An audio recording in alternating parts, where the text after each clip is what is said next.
toutes ces mini-jupes que tu portais, ces petits hauts sexy. Une salope, voilà ce que t'étais. Toi, t'es qu'une pourriture. L'homme devant elle est le beau-père de Gabi, celui qui l'a brutalement agressée il y a des années, et aujourd'hui, il a l'audace de revenir chez elle. Il attrape Gabi violemment, et la tragédie semble sur le point de se répéter. Mais à ce moment-là, le mari de Gabi fait irruption, saisit un chandelier et frappe de toutes ses forces. L'homme s'effondre immédiatement, inconscient. Je l'ai tué, Gabi. J'ai tué un homme qui n'est pas armé. Gabi? Qu'est-ce qui s'est passé? Qui est-ce? C'est mon beau-père. Je l'ai tué.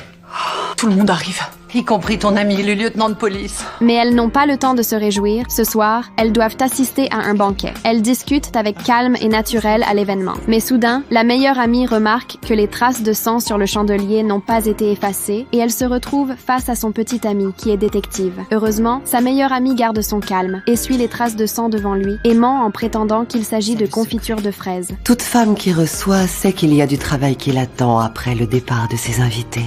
Et seuls les amis proches resteront une fois le dîner terminé.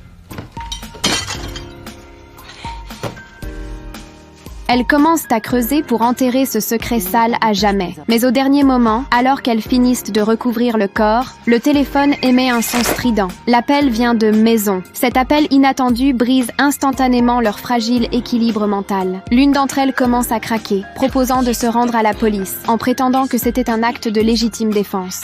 On va leur expliquer comment on l'a planqué dans un coffre, manger un cheesecake et puis enterrer dans la forêt. On peut pas faire ça. On n'est pas des criminels. On conduit nos bouts de chou à l'école. Suzanne, ça suffit. Il a agressé notre ami. Carlos n'a fait que la protéger. C'est à nous à présent de les protéger. Après des disputes et des peurs, elles finissent par se mettre d'accord. Elles décident que ce secret mourra avec elles, sans en parler à la police, à la famille, à personne. Seuls les meilleurs amis resteront après le banquet, même si cette fin est bien plus compliquée qu'elles ne l'avaient imaginé.